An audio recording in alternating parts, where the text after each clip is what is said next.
Hello students, welcome to the channel.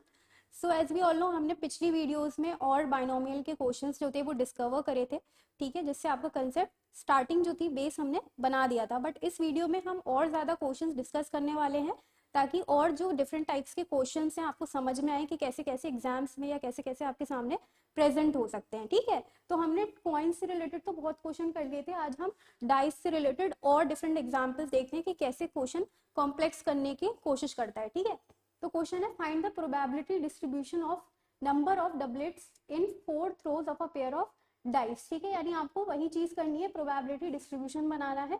यहाँ पे dice के केस के बारे में बात हो रही है और आपसे पूछ रहा है कि नंबर ऑफ डबलेट्स के लिए प्रोबेबिलिटी डिस्ट्रीब्यूशन फॉर्म कीजिए। ठीक है, तो हमने कुछ डेटा लिख लिया है कि n क्या होगा यहाँ पे 4।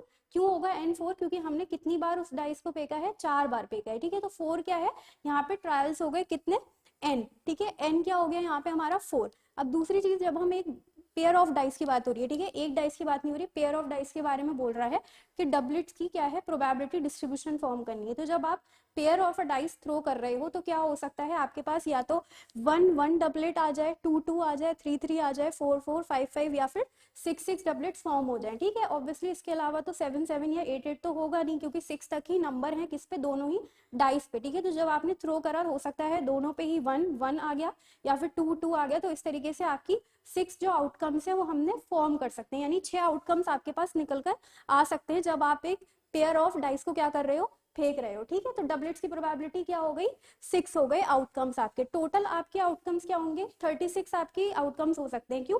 क्योंकि जब आप 2 के बारे में बात कर रहे हो, डाइस के बारे में, तो वहां पे 6 नहीं होता, वहां पे क्या होता है, 36 होता है। बट यहाँ पे हमें किस चीज के बारे में पूछ रहा है, डबलेट्स के बारे में पूछ रहा है, तो वो आउटकम कितने हैं, 6। यानी टोटल हमारी जो प्रोबेबिलिटी डबलेट्स की बन रही है वो कितनी है, 6/36। ठीक है, तो जो हमें चीज निकालनी है, जो हमसे पूछ रहा है, फिर वही हमारी क्या है, प्रोबेबिलिटी ऑफ सक्सेस है। तो अगर हमसे डबलेट्स की प्रोबेबिलिटी पूछ रहा है तो डबलेट्स हमारे कितने बनेंगे, 6/36। यानी टोटल कितना है हमारा 36 और डबलेट्स उसमें से कितने बन सकते हैं, 6 बन सकते हैं। तो 6/36 हमारा क्या है, P। अब जब आप उसको शॉर्ट कर लो तो 6 1 6 हो गया और 6 6 36, यानी P हमारा कितना आ गया, 1/6। उसी को शॉर्ट करके हमने लिख रखा है कि P की वैल्यू हमारी 1/6 है। और आपको पता है कि P क्या है, प्रोबेबिलिटी ऑफ सक्सेस है, यानी वो चीज क्या है आपकी, सक्सेस। दूसरी चीज क्या होती है हमारी, फेलियर होती है। पूरा बाइनोमियल डिस्ट्रीब्यूशन सक्सेस और फेलियर के ही ऊपर बेस्ड होता है। ठीक है, आपको सक्सेस अगर पता है तो आप फेलियर कैलकुलेट कर सकते हो, फेलियर पता है यानी क्यू पता है तो आप पी कैलकुलेट कर सकते हो। उसके लिए आपके पास एक स्पेसिफिक फॉर्मूला अवेलेबल है, पी इक्वल टू क्या है, 1 माइनस क्यू। ठीक है, अब यहाँ पे क्यू निकालना है तो आप 1 माइनस पी कर दो। ठीक है, तो 1 माइनस 1/6 जब आप कर दोगे तो क्यू की वैल्यू आपके पास आ जाएगी, जो की है 5/6। यानी डेटा आपको मिल गया, आपको पी भी मिल गया, क्यू भी मिल गया और एन भी मिल गया। ठीक है, फॉर्मूला हमारा प्रोबेबिलिटीज निकालने का यहाँ पे क्या होता है, n C x p x q की पावर एन माइनस एक्स। ठीक है, एन आपको पता है, एक्स क्या है, जो आप प्रोबेबिलिटीज यानी जो एक्स रैंडम वेरिएबल है वो क्या क्या वैल्यूज अज्यूम कर रहा है, यानी एक्स किस किस को डिनोट कर रहा है, एक्स यहाँ पे किसको डिनोट कर रहा है, डबलेट्स को डिनोट कर रहा है। जब आप पेयर ऑफ अ डाइस फेंक रहे हो तो वहां पे डबलेट्स क्या है वो शो कर रहा है, कौन, एक्स। ठीक है, तो let x be the random variable which denote the probability of doublets in a throw of pair of a dice. ठीक है, अब यहाँ पे आपको ये चीज पता होनी चाहिए, आप कितनी बार उस पेयर ऑफ डाइस को फेंक रहे हो, 4 बार फेंक रहे हो, एन आपका कितना है, 4 बार। ठीक, तो एक्स जो रैंडम वेरिएबल है वो डिफरेंट वैल्यूज अज्यूम कर सकता है। क्या क्या वैल्यू, 0 1 2 3 4। ये कैसे आई है, देखिए जब आपने डाइस को फेंका, हो सकता है कि आपके पास डबलेट्स आया ही नहीं, यानी किसी पे 1 आ गया, किसी पे 3 आ गया। ठीक है, तो ये क्या डबलेट है, नहीं है। हमने देखा डबलेट की सिचुएशन क्या है, सिर्फ 6 आउटकम्स है जहां पे डबलेट्स फॉर्म होगा, या तो दोनों पे 1 1 होगा, 2 2 होगा, ये आपके एंड सो ऑन 6 6 तक आपके डबलेट्स फॉर्म होंगे। उसके बीच में अगर दोनों पे अलग अलग नंबर है तो वो डबलेट नहीं होगा। तो हो सकता है जब आपने दोनों डाइस फेंके तो आपका डबलेट आया ही नहीं। ठीक है, या फिर हो सकता है आपने जब फेंके दोनों डाइस, आपका एक बार डबलेट बन गया, यानी 4 ट्रायल्स में से आपकी डिफरेंट डिफरेंट सिचुएशन अराइज हो सकती हैं। यानी एक भी बार डबलेट नहीं आया, या एक बार डबलेट आ गया, या फिर 2 बार आ गया, या 3 बार आ गया, या फिर चारों ही ट्रायल्स जब आपने करे हैं, चारों में ही आपका डबलेट फॉर्म हो गया। तो इससे ज्यादा तो नहीं होगा। क्यों? क्योंकि आपने 4 बार ही डाइस को क्या करा है, फेंका है। अगर 5 बार करा होता तो यहाँ पे 5वीं सिचुएशन भी कुछ हो सकती थी। ठीक है, तो अब यहाँ पे क्या हो गई, एक्स की वैल्यू 0 1 2 3 4। अब आपको पता है जो एक्स की वैल्यू होती है वही हम पी एक्स रखकर क्या करते हैं, प्रोबेबिलिटीज को कैलकुलेट करते हैं।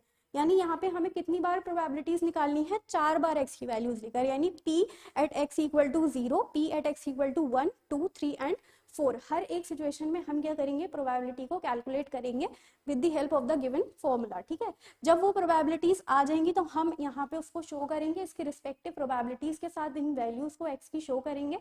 इसी को हम क्या कहते हैं, प्रोबेबिलिटी डिस्ट्रीब्यूशन कहते हैं, ठीक है। तो हम फर्स्ट वैल्यू से स्टार्ट करेंगे जहाँ पे x क्या है हमारा, इक्वल टू है 0, ठीक है। तो पहली हमें जो प्रोबेबिलिटी कैलकुलेट करनी है वो क्या है, p at x equal to 0, ठीक है। x इक्वल टू यहाँ पे क्या है हमारा 0 है, ठीक। अब यहाँ पे x इक्वल टू 0 का क्या मतलब है कि n आपका 4 है, n की जगह 4 रख दो, c है आपका, देन x की वैल्यू 0 रख दो, p क्या है आपका, प्रोबेबिलिटी ऑफ सक्सेस है, ठीक, जिसकी वैल्यू आपने 1/6 ऑलरेडी कैलकुलेट कर ली, q क्या है 5/6 यानी प्रोबेबिलिटी ऑफ फेलियर। सारी वैल्यूज पता है, बस उन वैल्यूज को क्या करेंगे, पुट कर देंगे। तो यानी n क्या हो गया 4, ये है c, x आपका कितना है 0, p आपकी कितनी आई है 1/6, ठीक है। इसकी पावर क्या जाती है, x जाती है इंटू 5/6, n माइनस x कितना हो जाएगा, ये 4 हो जाएगा, ठीक है। अब क्या करोगे आप, इसको कैलकुलेट कर लेंगे। तो ये हमारा क्या था, फैक्टोरियल था, तो 4 फैक्टोरियल डिवाइडेड बाई 4, ये क्या होता है इसका फॉर्मूला, आपका जो n फैक्टोरियल है divided by n minus x factorial into x factorial, ठीक है। तो जब आप इसको सॉल्व कर लोगे, ये तो वैल्यू आपकी 1 हो गई, अब आप इसको सॉल्व कर लोगे, ठीक। इसको पहले इधर का सॉल्व कर लेते हैं। तो ये 4 फैक्टोरियल है, ये भी 4 फैक्टोरियल है, तो ये कैंसिल आउट हो जाएगा।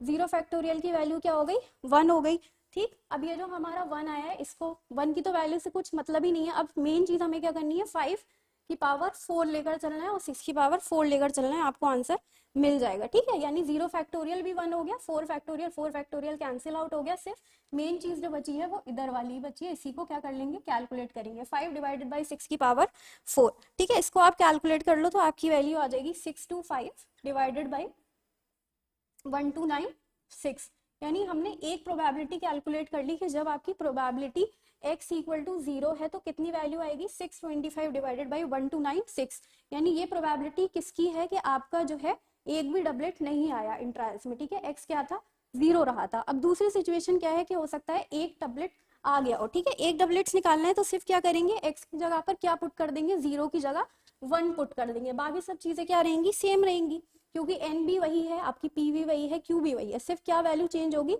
x की वैल्यू चेंज हो जाएगी। तो उसको लिख लेते हैं, p at x equal to 1, ठीक है। फॉर्मूला क्या है, LCX PX Q n minus x, n क्या है 4, 1/6 पावर में क्या जाता है x, 5/6 फेलियर की प्रोबेबिलिटी है, 4 माइनस 1, यानी यहीं पे हमने ले लिया, कितना हो गया ये 3। अब ये फैक्टोरियल है तो इसको फिर से सॉल्व करते हैं, 4 फैक्टोरियल और ये कितना हो जाएगा 4 minus 1 factorial into x factorial होता है यानी 1 फैक्टोरियल, ठीक है। और ये 1/6 ही रहा, ठीक। ये कितना आ जाएगा आपका 125 और ये आ जाएगा आपका 6 की क्यूब 216, ठीक है। अब इसको कैलकुलेट करेंगे तो 4 फैक्टोरियल है, मैंने बताया था फैक्टोरियल को उतना खोल लेंगे जितनी आपकी वैल्यू कैंसिल आउट हो जाए।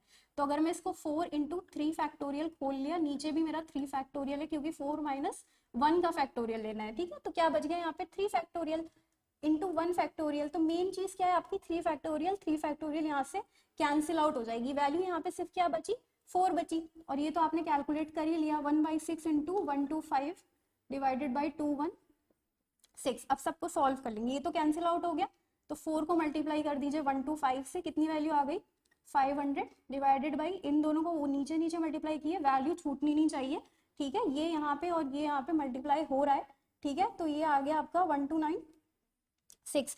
अब आप क्या कर लोगे, इसी को काट लेंगे हम, ठीक। 4 से ये कैंसिल आउट हो जाएगा तो ऊपर वैल्यू आपकी बच जाएगी 125 डिवाइडेड बाई 324, ठीक है। इसी को शॉर्ट कर लिया है, इसी को कैंसिल आउट कर लिया क्योंकि दोनों वैल्यूज 4 से कैंसिल हो रही थी। तो दो प्रोबेबिलिटीज आपके पास कैलकुलेट हो गई, यानी px इक्वल टू 0, यानी कोई भी डबलेट नहीं आया उसकी प्रोबेबिलिटी, और जब एक डबलेट आया है 4 ट्रायल्स में उसकी प्रोबेबिलिटी, दोनों आ गई। अब आप इसको क्या कर लो, यहीं पे अपनी प्रोबेबिलिटी डिस्ट्रीब्यूशन में नोट कर लो। पहली क्या है 625 डिवाइडेड बाई 1296, 625 डिवाइडेड बाई 1296। दूसरी वैल्यू क्या है 125 डिवाइडेड बाई 324, ठीक है। 125 डिवाइडेड बाई 324, यानी दो वैल्यूज आपको मिल गई है। अब सिर्फ हमें पी एक्स इक्वल टू 2, 3 और 4 कैलकुलेट करना है। तीनों आ जाएंगी तो हमारी डिस्ट्रीब्यूशन कंप्लीट हो जाएगी। तो आइए कैलकुलेट करते हैं p at x equal to 2।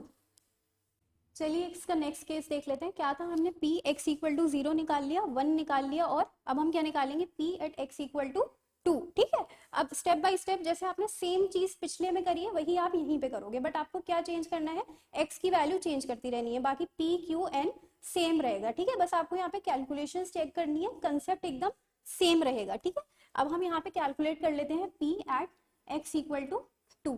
ठीक है, अब फॉर्मूला आपको मालूम है, n C x p x q n minus x. तो आपको क्या करना है, यहाँ पे एन 4 C2 इंटू आपकी पी की वैल्यू कितनी थी, 1/6। ठीक है, 1/6, इसकी पावर क्या जाती है, एक्स, एक्स कितना है 2, उसके बाद 5/6 यानी क्यू की प्रोबेबिलिटी जो आपका फेलियर था। ठीक है, 5/6 की पावर क्या जाती है, n माइनस एक्स, यानी ये कितना हो गया 2। अब बस आप इसको सॉल्व कर लो, यही क्या है आपका फैक्टोरियल है, तो 4 factorial minus by 4 minus 2 factorial into 2 factorial. ठीक है, इन दोनों को आप क्या करोगे, सॉल्व कर लोगे, इंटू आपका ये स्क्वायर है तो 1/36, 5 का स्क्वायर 25, अगेन 6 का स्क्वायर 36। ठीक है, यानी दोनों वैल्यूज आपकी निकल गई। यहाँ पे क्या करना है, वही चीज, उतना फैक्टोरियल खोलेंगे जो दोनों वैल्यूज कैलकुलेट होके कैंसिल हो जाए, यानी 4 इंटू 3 इंटू 2 फैक्टोरियल। ठीक, अब नीचे क्या बचा, 4 माइनस 2 करा तो 2 फैक्टोरियल इंटू 2 फैक्टोरियल। ठीक है, अब आप इसको क्या करोगे, सॉल्व कर लोगे। ठीक, जब आपने इसको सॉल्व करा तो ये आपका 2 फैक्टोरियल कैंसिल हो जाएगा, और ये 2 इंटू 1 हो जाएगा। ठीक है, ये वैल्यू कितनी हो जाएगी आपकी, 2 इंटू 1। ठीक है, तो 12 डिवाइडेड बाई 2 कितना हो गया, यहाँ पे 6 आ जाएगा आपका। इसको कैलकुलेट करेंगे, यानी 1/36 इंटू 25/36, और ये वैल्यू कितनी हो गई, 12 डिवाइडेड बाई 6, 12 डिवाइडेड बाई 2 यानी 6 इंटू 1/36। ठीक, तो ये वैल्यू कितनी आ गई, 6 6 36, ऊपर आ गया 25, यानी 25/216। ठीक है, तो ये कितनी आ गई, probability at x equal to 2। ठीक है, अब यहाँ पे 2 का फैक्टोरियल इसलिए खोला है क्योंकि 2 इंटू 1 भी रहेगा, 1 फैक्टोरियल होता तो उसके बैक में तो कुछ है नहीं, बट अगर 2 फैक्टोरियल है, 2 इंटू 1 दिखाना पड़ेगा क्योंकि ये वैल्यू कितनी हो जाएगी, 2 हो जाएगी। तो ये कितना हो गया, 2 फैक्टोरियल तो कैंसिल हो गया, बट नीचे भी वैल्यू रही है, दैट इज 2। ठीक है, तो 12 डिवाइडेड बाई 2 पूरी वैल्यू यहाँ पे कैलकुलेट हो गई, यहाँ पे दोनों का स्क्वायर कर दिया, आंसर आ गया 25 डिवाइडेड बाई 216। ठीक है, तो इसकी वैल्यू को भी हम यहीं पे ऐसे ही लिख लेंगे, यानी 25 डिवाइडेड बाई 216। तीन वैल्यूज हमारी कैलकुलेट हो गई, दो बची है, दोनों ही सिचुएशन में सेम कंसेप्ट लगाकर आप वैल्यूज निकाल सकते हो। सिर्फ क्या करना है, एक्स की जगह वहां पे 3 कर देंगे और एक्स की जगह लास्ट में क्या कर देंगे, 4 कर देंगे। तो इसकी इक्वेशन आप देख लो कि कैसे बनेगी। अगर हम p at x equal to कितना निकाल रहे हैं, 3। ठीक है, तो क्या है value, n C x p x q की power n minus x, n की वैल्यू वही चीज 4 C3, p कितना है 1/6, पावर में क्या जाता है आपका 3 जाएगा इंटू 5/6। ठीक है, तो 4 माइनस 3 आप कर दोगे तो वैल्यू कितनी आ गई, 1। ठीक है, सेम चीज आप क्या करोगे at p x equal to 4। ठीक है, तो x इक्वल टू जब आप 4 लोगे तो ये क्या हो जाएगा 4। अब यहाँ पे x भी 4 है तो दोनों जगह 4 4 हो जाएगा, और 1/6 की पावर 4 इंटू 5/6 जो आपकी q की वैल्यू है उसमें क्या करते हैं, इन दोनों का डिफरेंस n माइनस एक्स, तो ये कितनी आ जाएगी वैल्यू 4। ठीक है, ये आपकी इक्वेशन दोनों की सॉल्व कर लेंगे आप जब, तो दोनों की प्रोबेबिलिटी आपकी कैलकुलेट हो जाएगी। सेम कंसेप्ट है, इसलिए आपको इक्वेशन बता दी गई है कि इसी इक्वेशन में आपको सिर्फ क्या करना है, इन वैल्यूज को इस तरह से पुट करके सॉल्व कर लेना है। जब आपकी पूरी कैलकुलेशन कंप्लीट हो जाएगी तो आपको इन दोनों की प्रोबेबिलिटीज भी कैलकुलेट हो जाएंगी। ठीक है, आप इसको खुद से करिएगा ताकि आपको और ज्यादा बेस बने, प्रैक्टिस हो, क्योंकि ऐसे ही सारी चीजें होनी है, अगर आप सिर्फ देख देख के करोगे तो समझ में नहीं आ पाएगा। ठीक है, जब तक आप प्रैक्टिस नहीं करोगे, तो इन दोनों को आप अपने आप कर लीजिए। ठीक है, मैच करिएगा आंसर, आपको आंसर प्रोवाइड कराया जा रहा है जिससे आप क्रॉस चेक कर सको कि आपने ठीक किया या नहीं किया है। कंसेप्ट सेम है सबका। ठीक है, हमने 0 पे भी यही चीज करी है, 1 पे भी और 2 पे भी यही चीज करी है, इसीलिए आप 3 और 4 को अपने आप कर सकते हो। ठीक है, तो 3 और 4 का आंसर आपको प्रोवाइड कर दिया जा रहा है, इसको आप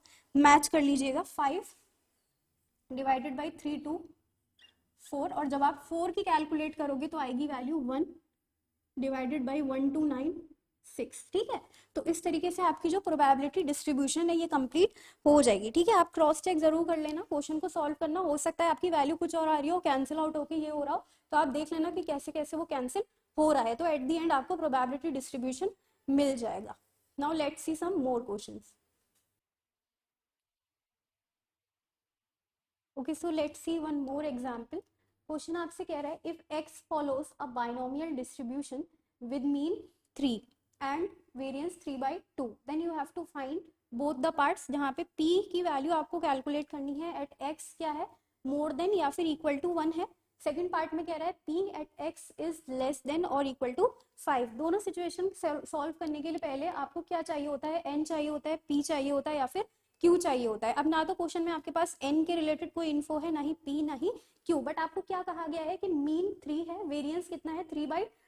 अब आपको पता है कि जब आप इन वैल्यूज को यूज करते हो तो आप क्या कैलकुलेट कर सकते हो, अपनी एन भी कैलकुलेट कर सकते हो, पी भी कैलकुलेट कर सकते हो और क्यू भी कैलकुलेट कर सकते हो। इन्हीं वैल्यूज के जरिए क्या करेंगे, हम तीनों वैल्यूज अपनी एन पी क्यू कैलकुलेट कर लेंगे।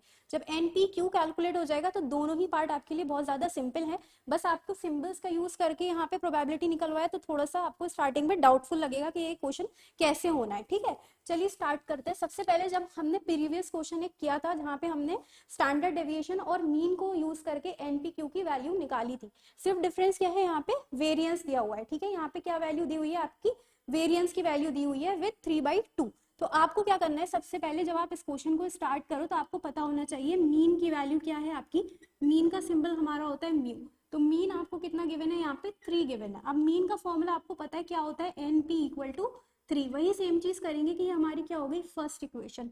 दूसरी चीज इसके अंदर आपको क्या बताई गई है, आपको वेरिएंस भी दिया हुआ है। ठीक है, वेरिएंस का फॉर्मूला आपको पता है क्या होता था, एन पी क्यू होता था। स्टैंडर्ड डेविएशन क्या होता है, जब हम वेरिएंस का स्क्वायर रूट कर देते हैं तो वो क्या हो जाता है, स्टैंडर्ड डेविएशन बन जाता है। तो पहले हमें स्क्वायर रूट वाली कंडीशन थी क्योंकि हम उसमें स्टैंडर्ड डेविएशन का यूज कर रहे थे।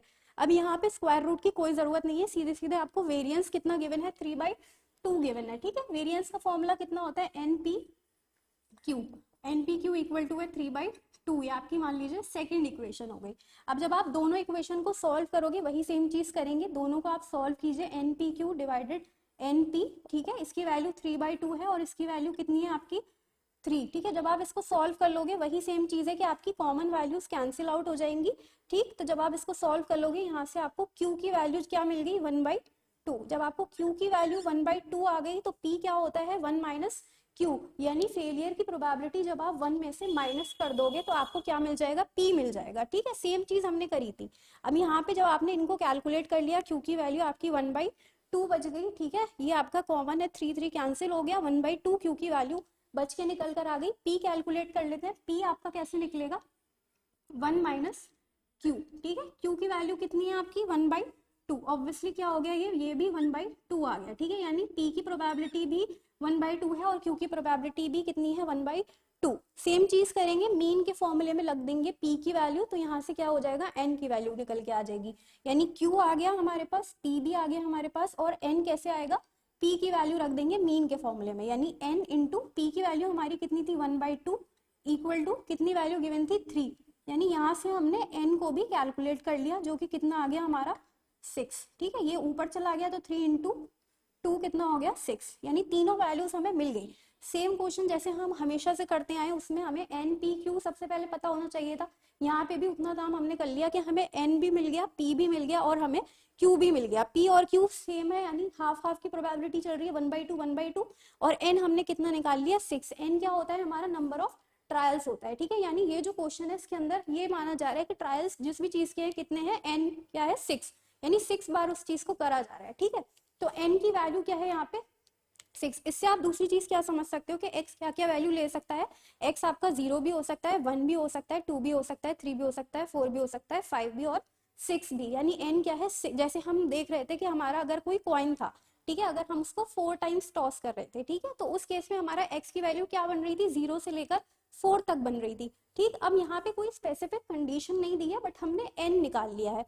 तो उसी n के बेसिस पे हम x की वैल्यू निकाल सकते हैं कि x क्या क्या वैल्यूज अज्यूम कर रहा है। ठीक है, 0 से लेकर 6 तक की ही वैल्यू क्या करी होगी, x ने अज्यूम करी होगी। यानी n हमारा यानी x की वैल्यूज हमारी क्या क्या हो सकती है, x हमारा या तो 0 हो सकता है, या तो 1 हो सकता है, या तो 2 या 3 4 5 6।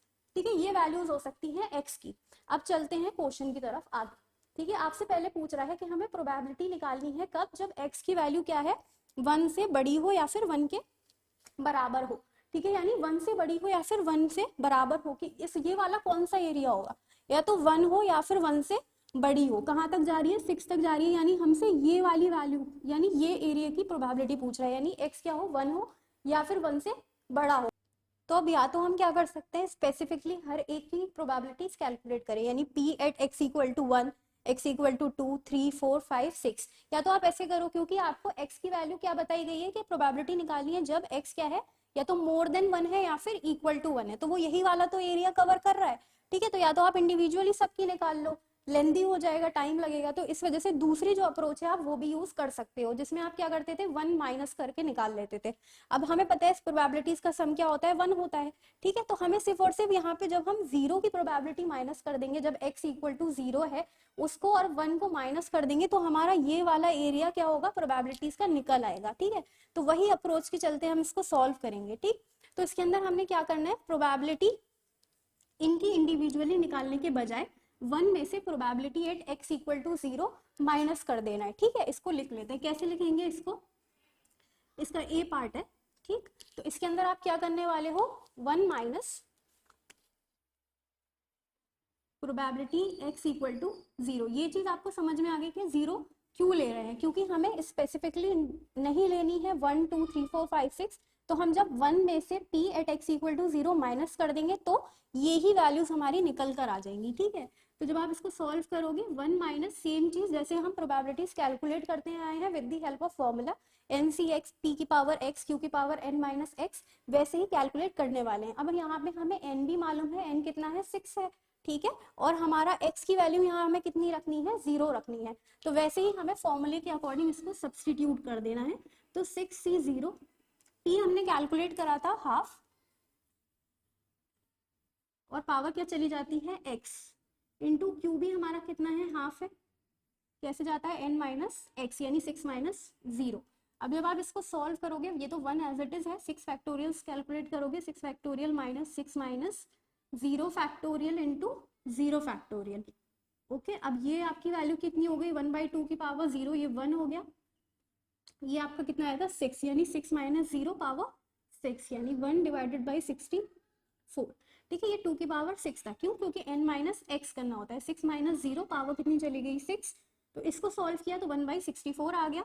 अब इस एरिया को सॉल्व कर लेते हैं, 6 फैक्टोरियल और नीचे भी क्या बचा 6 माइनस 0 फैक्टोरियल, यानी 6 फैक्टोरियल 6 फैक्टोरियल क्या हो गया, कैंसिल आउट हो जाएगा, और 0 फैक्टोरियल का क्या मतलब हो गया 1, तो ये वैल्यू भी आपकी 1 हो गई, ये ऑलरेडी 1 है, सिर्फ क्या बचा आपका 1/64, यानी जब आपको उस रीजन की निकालनी है, आप 1 में से 1/64 क्या करने वाले हो, माइनस करने वाले हो। एलसीएम लेंगे, सॉल्व करेंगे, आंसर कितना आ गया 63/64। ठीक है, ए पार्ट आपका सॉल्व हो गया, यानी प्रोबेबिलिटी एक्स जब आपका 0, जब आपका एक्स क्या है 1 है या फिर 1 से बड़ा है, तो क्या आएगी वैल्यू 63/64। वैसे ही आपको बी पार्ट करना है। बी पार्ट के अंदर आपसे क्या कह रहा है कि एक्स क्या है, या तो 5 है या फिर 5 से छोटा है। ठीक है, अब इसके अंदर आपसे क्या कहा जा रहा है, देखिए एक्स की वैल्यू या तो 5 होनी चाहिए या फिर 5 से कम होनी चाहिए, यानी 5 तो ये खुद होनी चाहिए या फिर 5 से कम, यानी इस वाले रीजन की आपसे प्रोबेबिलिटी पूछ रहा है। तो वही चीज है कि इंडिविजुअली या तो कैलकुलेट कर लीजिए, या फिर 1 में से probability at x equal to 6 minus कर देंगे, तो इसी वाले एरिया की प्रोबेबिलिटी कैलकुलेट हो जाएगी। तो हम दूसरे वाले से, जैसे हमने यहाँ पे x इक्वल टू 0 लिया था, यहाँ पे हम क्या करेंगे x इज इक्वल टू 6 की प्रोबेबिलिटी निकालने वाले हैं। जब 1 में से उसको माइनस कर देंगे तो हमारी इस एरिया की प्रोबेबिलिटी कैलकुलेट हो जाएगी। ठीक है, तो सेम चीज करेंगे, फॉर्मूला लिखेंगे, फॉर्मूले के अंदर सिर्फ x की जगह क्या ले लेंगे 6 ले लेंगे। ठीक, बी पार्ट है 1 minus p at x equal to 6। Same चीज कर रहे हैं, बस x की वैल्यू क्या हो जाएगी, वहां 0 थी, यहाँ पे 6 ले लेंगे। ठीक है, 1 माइनस फॉर्मूला क्या होता है n 6 हो गया, ये x भी यहाँ पे 6 है, इंटू हाफ है हमारा, हाफ डिवाइड, हाफ की पावर क्या चला गया हमारा x, यानी 6 इंटू हाफ, क्यू भी हमारा हाफ ही है, दोनों चीजें हाफ हाफ थी। अब इन दोनों को क्या कर लेते हैं n माइनस एक्स, यानी ये कितना हो गया 0। ठीक है, 1 एज इट इज रहेगा। इस फैक्टोरियल को कैलकुलेट करेंगे, 6 factorial, 6 minus 6 factorial into x factorial, यानी 6 फैक्टोरियल। वही चीज है, 2 की पावर कितनी हो गई 6, 2 की पावर 6 कितनी हो गई 64, और ये चीज कितनी हो गई 1। अब जब इसको कैलकुलेट करेंगे ये हो गया 0 factorial, 6 factorial, 6 factorial cancel out हो गया, 0 फैक्टोरियल 1 हो गया, तो ये पूरा एरिया कितना बन गया 1, और ये 1 है ही, सिर्फ क्या चीज बची 1/64, यानी 1 में से 1/64 ही माइनस करेंगे। सेम चीज जैसे पहले 1/64 बचा था, यहाँ पर भी 1 माइनस 1/64 ही बचेगा। एलसीएम लेके सॉल्व करेंगे, वैल्यू कितनी आ जाएगी 63/64, यानी दोनों ही सिचुएशन में आंसर सेम है, बट कंसेप्ट क्या था, डिफरेंट था। एक जगह आपसे बोल रहा था कि एक्स की वैल्यू क्या है लेनी है, या तो 1 हो या फिर 1 से बड़ी हो। दूसरी सिचुएशन में क्या कहा था कि या तो 5 हो या फिर 5 से कम हो। तो पहले हमने क्या करा था, जब 1 से बड़ी लेनी थी तो हमने ये वाले एरिया की पूछ रहा था, जब 5 से छोटी पूछ रही थी या 5 हो तो ये वाले एरिया की पूछ रहा था। दोनों में क्या हो गई थी, सिचुएशन चेंज हो गई थी। तो दोनों ही सिचुएशन में आपकी प्रोबेबिलिटीज निकल कर आ गई। अब इसमें प्रोबेबिलिटी डिस्ट्रीब्यूशन तो बनाने के लिए नहीं कहा था, सिर्फ आपसे पीएक्स पूछ रहा था, ठीक है। तो आपने वो वैल्यूज कैलकुलेट कर ली। Now let's see some more examples. Okay, तो एक क्वेश्चन और देख लेते हैं। कह रहा है what is the probability of guessing correctly at least 6 of the 10 answers in a true or false objective test. ठीक है, एक ऑब्जेक्टिव टेस्ट हो रहा है, उसमें आपसे पूछ रहा है कि एटलीस्ट 6 ऑफ द 10 आंसर्स, यानी करेक्ट कितने हैं, एटलीस्ट 6, यानी गेसिंग correctly at least 6 of the 10 answer. तो दो आउटकम्स आपके हो गए, या तो ट्रू है या फिर फॉल्स है। आपसे प्रोबेबिलिटी किसकी पूछी जा रही है, करेक्ट की पूछी जा रही है, यानी ट्रू की। तो पी यहाँ पे क्या हो गया 1/2, क्योंकि टोटल क्या है 2 है, प्रोबेबिलिटी ऑफ ट्रू यानी सक्सेस कितनी हो गई 1/2। अब आपको क्यू की निकालनी है, तो क्यू की आप कैसे निकालोगे, 1 में से पी को माइनस कर दोगे तो आपकी क्यू की निकल आएगी। तो 1 माइनस 1/2 कर दोगे तो वैल्यू क्या हो गई 1/2, यानी पी भी आपका 1/2 है और क्यू भी आपका 1/2 है, यानी 50-50% चांसेस हैं ट्रू और फॉल्स होने के। ठीक है, अब यहाँ पे आपसे क्या कह रहा है, एन तो आपका 10 है, ठीक है, एन तो आपका सिंपली गिवन है कि 10 है, बट आपसे प्रोबेबिलिटी क्या पूछी जा रही है, एटलीस्ट 6 की पूछी जा रही है। एग्जैक्ट 6 की नहीं पूछी जा रही, एटलीस्ट 6 की पूछी जा रही है। हमने प्रीवियस क्वेश्चंस करे थे जहाँ पे हमने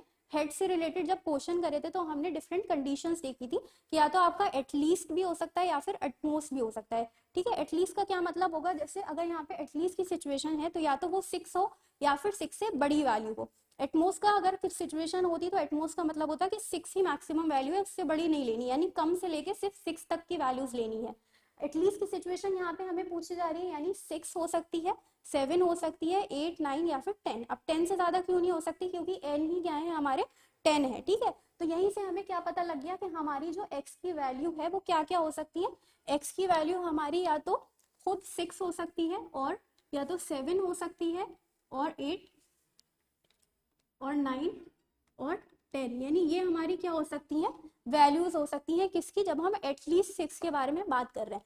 तो हमें मेन चीज क्या करनी है यहाँ पे, या तो आप इंडिविजुअली डायरेक्ट कैलकुलेट करने वाले हो, जैसे हमने पिछले क्वेश्चंस में कैलकुलेट करा था 1 में से हम माइनस कर दे रहे थे, तो यहाँ पे वैसी सिचुएशन हमें नहीं दी गई। हमें क्या करना है 6, 7, 8, 9 सबकी इंडिविजुअली कैलकुलेट करनी है, उसके बाद हम क्या करेंगे सबको ऐड कर देंगे। ठीक है, जब आप सबको ऐड कर दोगे तो क्या आ जाएगी, आपकी फाइनल वैल्यू कैलकुलेट हो जाएगी। तो सिंपली आपको यहाँ पे क्या करना है, पी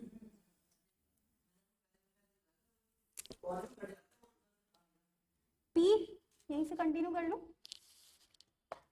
तो यहाँ पे हमें क्या करना है, P at x equal to, यहाँ पे क्या है, या तो उसकी वैल्यू 6 हो, 7 हो, 8 हो, 9 हो या फिर 10 हो। इंडिविजुअली सबको कैलकुलेट करेंगे और क्या कर देंगे, ऐड कर देंगे। तो आप क्या कह सकते हो इसको कि x की वैल्यू या तो खुद 6 हो या फिर 6 से बड़ी हो। ठीक है, या जैसे हमने अभी पिछले सिचुएशंस में देखा था कि आपको 1 से रिलेटेड कंडीशन इसी तरीके से बना के दी गई थी। ठीक, अब वो क्वेश्चन अलग था, यहाँ पे सिर्फ आपको क्या करना है, वैल्यूज चेंज करनी है x की। पहले 6 लेना है, फिर 7 लेना है, फिर 8 लेना है, 9 लेना है, 10 लेना है, सबको क्या कर देना है, सम कर देना है। ठीक, जब आप सबको सम कर दोगे तो आपकी वैल्यू निकल आ जाएगी। जैसे आपको यहाँ पे p at x equal to 6 आप निकालोगे, उसमें आप ऐड कर दोगे at p x equal to 7, फिर आप ऐड करोगे p x इक्वल टू 8, फिर आप ऐड करोगे p x equal to 9 plus p x equal to 10। यानी आपको हर एक की इंडिविजुअली कैलकुलेट करनी पड़ेगी वैल्यू। वैल्यू कैसे कैलकुलेट होगी, आपका सेम फॉर्मूला जो हम यूज करते हैं एन सी एक्स, पी की पावर एक्स और क्यू की पावर एन माइनस एक्स, वैसे ही कैलकुलेट करेंगे। अब x यहाँ पे 6 है, n हमें पता है कितना है 10, तो 10 c 6 इंटू आपकी p कितनी है, हाफ है, पावर में चला जाता है x यानी 6, फिर से q भी कितना है, हाफ। ठीक, n माइनस एक्स कर देते हैं, 10 माइनस 6 यानी कितना आ गया 4, प्लस वापस अब क्या करना है x इक्वल टू 7, सब चीज सेम रहेगी, सिर्फ x चेंज हो जाएगा क्या 7। ठीक है, तो ये फिर से 10c7 into half power 7 into half power कितनी हो जाएगी, दोनों का डिफरेंस यानी 3। ठीक है, यानी 6 और 7 को आपने खोल लिया कि फॉर्मूले के बेसिस पे आप इसको इस तरीके से लिखोगे। दूसरी चीज अब हम 8 के साथ भी यही करेंगे, यानी 10c8 इंटू हाफ की पावर कितनी हो गई 8, अगेन हाफ पावर कितनी हो गई 2। अब 9 के साथ 10c9 into half power 9 into half power 1। ठीक, वापस प्लस करेंगे at x equal to 10 plus 10, और यहाँ पे x भी 10 है इसलिए ये भी 10 हो गया, इंटू हाफ पावर 10, क्योंकि x पावर में चला जाता है वापस से, इंटू हाफ पावर 10 माइनस 10 यानी 0। यानी आपने सबकी वैल्यूज को खोल लिया, सबके लिए आपके पास फॉर्मूला आ गया। अब आपको क्या करना है, इन फॉर्मूलाज के बेसिस पे वैल्यूज निकाल लेनी है। जब हर एक की आपकी वैल्यू निकल कर आ जाएगी तो उन सबको सम कर देंगे। ठीक है, तो अब हर एक को वैल्यूज को कैलकुलेट करने के लिए यहाँ पे आप ये देख सकते हो कि यहाँ पे कोई चीज एक कॉमन आ सकती है। कैसे? क्योंकि यहाँ पे पावर्स आपकी ऐड हो जाएंगी, बेस सेम है, यहाँ पे भी हाफ है, यहाँ भी हाफ है। तो जब आप क्या करोगे, इन बेसिस को सेम लेकर आप बाहर ले सकते हो, कॉमन ले सकते हो उनको, और पावर आपकी क्या हो जाएंगी, सबकी ऐड हो रही है, सबकी क्या है 10 हो रही है। ठीक है, तो हाफ की पावर 10 आपका क्या है, सबके अंदर कॉमन निकल के आ गया। ठीक है, या तो आप इस तरीके से कैलकुलेट कर सकते हो या आप कॉमन ले सकते हो। ठीक, तो क्या कॉमन आ रहा है, हाफ की पावर 10। कैसे? क्योंकि हाफ भी सब में है और जब आप पावर ऐड कर रहे हो तो सबकी पावर कितनी हो रही है, 10 हो रही है। तो हाफ की पावर 10 आपका कॉमन निकल कर आ जाएगा। अंदर क्या बचेगा आपका, सिर्फ फैक्टोरियल्स कैलकुलेट करना बचेगा। यानी यहाँ क्या बचा, 10c6 प्लस दूसरा आपका क्या बचा 10c7 प्लस 10c8। ठीक है, प्लस 10c9 प्लस 10c10।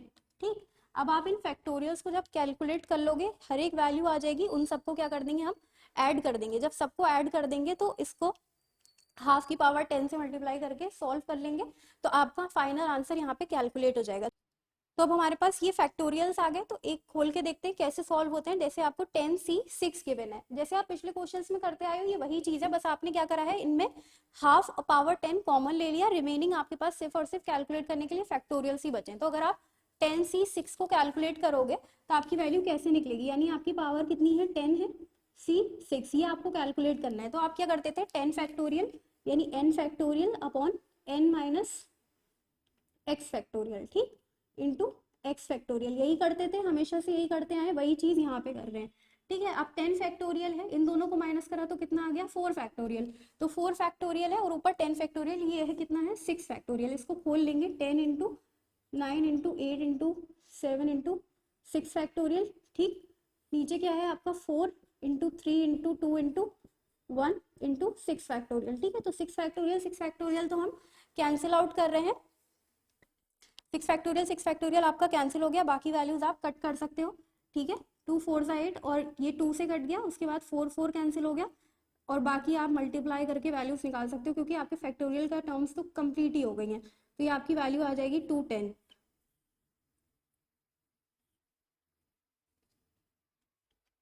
ठीक, अब क्या करेंगे, इसको इसी की जगह पे पुट कर देंगे। ऐसे ही आप क्या करोगे, 10c7 10c8 10c9 और 10c10 को कैलकुलेट करोगे। जब सारी वैल्यूज आपकी कैलकुलेट हो जाएंगी तो इनको यहाँ पे पुट कर देंगे। जब यहाँ पुट कर देंगे तो सबको क्या कर देंगे, ऐड कर देंगे। ठीक है, सबको क्या करेंगे, ऐड करेंगे, सेम चीज करेंगे। हाफ की पावर कितनी है, 10। एक वैल्यू हमने कैलकुलेट करी है 10c6 की, कितनी आई थी, 210। ऐसे ही सेम कंसेप्ट लगाकर जैसे हमने अभी तक सॉल्व करा है, वैसे ही 10c7 कैलकुलेट होगा, 8 9 10 सब आप प्रैक्टिस में भी आएगा, आप कैलकुलेट करके देखिएगा और आप फिर आंसर मैच करिएगा कि आपने सही कैलकुलेट किया है या नहीं। होना सेम चीज है, जैसे हमने 10c6 किया है वैसे ही सारी चीजें कैलकुलेट होनी है। ठीक, तो जब आप 10c7 कैलकुलेट करोगे तो आपकी वैल्यू आएगी 120। नेक्स्ट अगर आपकी आएगी 45, 10c9 की आएगी आपकी 10 और ये आएगी आपकी 1। ठीक, आपने इतना काम कर लिया, सबको ऐड कर लिया। अब आपको क्या करना है, सिर्फ और सिर्फ इन, यानी आपने सबकी वैल्यूज कैलकुलेट कर ली, अब आपको क्या करना है, इन सबको ऐड कर देना है। ठीक है, तो आपकी वैल्यू जो कैलकुलेट आएगी होके वो होगी 386 डिवाइडेड बाई 102, 4। इसको क्रॉस चेक करिएगा, आपकी प्रैक्टिस होगी।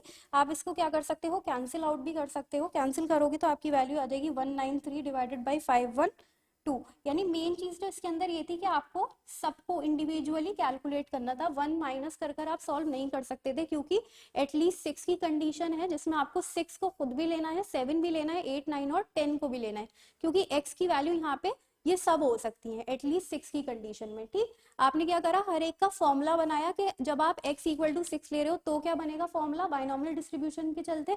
देन आपने p x इक्वल टू 7 को लिखा, x equal to 8, x equal to 9 and x equal to 10 को लिखा। सेम चीज जो अब तक करते आ रहे थे, इतने सारे को इंडिविजुअली कैलकुलेट नहीं किया था, बट इस क्वेश्चन में क्या कर दिया, सबको कलेक्टिवली कैलकुलेट करा दिया। ठीक, सबको आपने फॉर्मूला के बेसिस पे लिख लिया। जब आपने लिख लिया तो आपने देखा कि कोई चीज कॉमन आ रही है। ठीक है, क्या आ रही थी कॉमन, हाफ की पावर 10 कॉमन आ रही थी और फैक्टोरियल्स अंदर बच गए। ठीक, आपने क्या करा, एक एक करके हर एक फैक्टोरियल को कैलकुलेट किया, हर एक की वैल्यू आपकी निकल कर आई, सबको आपने ऐड कर दिया। हाफ पावर 10 इधर था, इसको कैलकुलेट करा। जब आपने पूरे को कैलकुलेट कर लिया तो आपकी वैल्यू कितनी आ गई, 386 डिवाइडेड बाई 1024। जिसको आप सिंप्लीफाई कर लोगे तो आपकी वैल्यू आ गई 193 डिवाइडेड बाई 512। एक डिफरेंट क्वेश्चन था। ठीक है, ये भी बहुत ज्यादा इंपॉर्टेंट चीज है, क्योंकि इसके अंदर एक तो आपकी दो तरीके से प्रैक्टिस हो गई, आपको फॉर्मूला यूज करना आ गया। ठीक है, जो आप पहले सीखते आ रहे थे सारा का सारा इकट्ठा आपने यहाँ पे कर लिया, और आपको एक नया कंसेप्ट सीखने को मिल गया। ओके ओके, तो एक क्वेश्चन और देख लेते हैं, बाकी सबसे थोड़ा सा डिफरेंट है। ठीक है, इसके बाद आपका जो कंसेप्ट है पूरा क्लियर हो जाएगा। ठीक, क्वेश्चन स्टार्ट करते हैं। कहता है अ box contain 100 transistors, 20 of which are defective, 10 are selected for inspection, indicate what is the probability that। First part आपसे कह रहा है all 10 are defective, और सेकंड पार्ट आपसे कह रहा है almost 3 are defective। यानी इसमें आपसे क्वेश्चन ये कह रहा है कि आपके 100 ट्रांजिस्टर्स हैं एक बॉक्स के अंदर, जिसके अंदर ये कहा गया 20 क्या है, डिफेक्टिव है। आपने क्या करे हैं, 10 को सिलेक्ट किया है फॉर इंस्पेक्शन।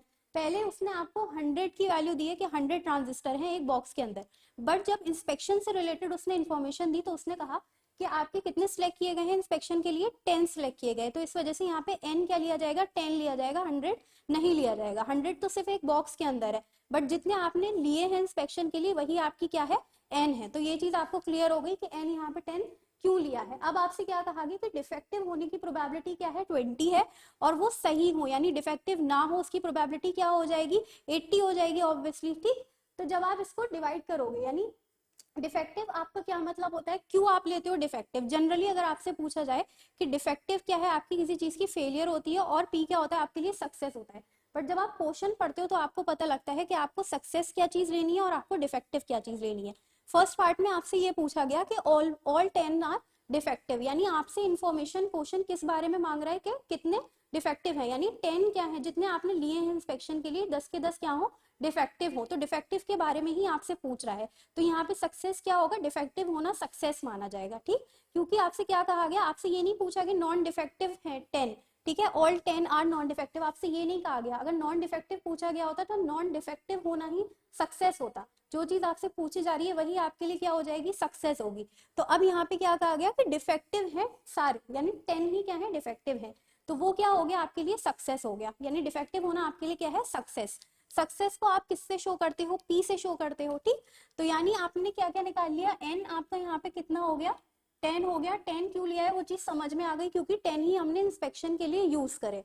ठीक है, चुने हैं। अब उसके बाद डिफेक्टिव होना क्या है आपके लिए, सक्सेस है। डिफेक्टिव कितने हैं, 20 है, 100 में से 20 कितने हैं, डिफेक्टिव है। तो पी यानी डिफेक्टिव होने की प्रोबेबिलिटी कितनी है, 0.2। ये चीज आपको समझ में आ गई, 0.2 है। क्यों, क्योंकि डिफेक्टिव से रिलेटेड ही आपको क्वेश्चन है, और डिफेक्टिव होने की प्रोबेबिलिटी क्या है, 100 में से 20 क्या है, डिफेक्टिव है। ठीक, उसी तरीके से डिफेक्टिव नहीं होना क्या होगा, फेलियर हो जाएगा। फेलियर को आप कैसे शो करते हो, क्यू के थ्रू शो करते हो। ठीक, तो जब आपका 0.2 क्या है आपके लिए सक्सेस है, तो क्यू आपका कैसे निकलेगा, 1 माइनस पी करके आपका क्यू निकल आएगा। ठीक है, जब आप इसमें से इसको माइनस कर दोगे तो ये आपकी कितनी वैल्यू आ गई, 0.8।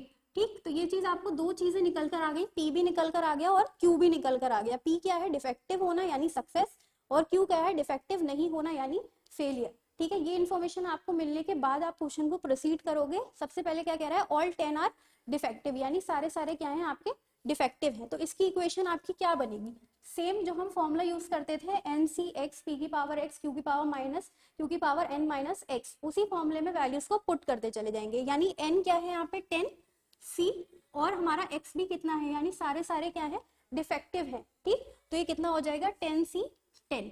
दूसरी चीज हमसे क्या कहा गया, डिफेक्टिव, यानी हमारा यहाँ पे डिफेक्टिव होना ही क्या है, सक्सेस है। ठीक, तो पी की वैल्यू हमने कितनी निकाल ली, 0.2 और यहाँ पे हमारी पावर क्या चली जाती है, x चली जाती है। ठीक, डिफेक्टिव नहीं है यानी क्यों है, उसकी प्रोबेबिलिटी कितनी है, 0.8। इसकी पावर कितनी हो जाती है, 10 माइनस 10 यानी 0। ठीक है, तो p और q हमें मिल गया। अब हमें क्या करना है, 10 सी 10 को कैलकुलेट करना है। ठीक है, 10 सी 10 हम जैसे कैलकुलेट करते आए थे वैसे ही करेंगे। क्या करते थे, 10 factorial upon 10 minus 10 factorial into 10 factorial. इसको सॉल्व कर लेंगे। इधर हमारी 0.2 की पावर क्या है, 10 है, और 0.8 की पावर 0, यानी ये कितना हो गया, 1। तो मेन चीज अब जब इसको सॉल्व करेंगे तो 10 की पावर 10 फैक्टोरियल है, 10 माइनस 10 फैक्टोरियल है। ठीक है, तो ये 0 फैक्टोरियल हो गया, 0 फैक्टोरियल कितना हो जाएगा, 1 बन जाएगा।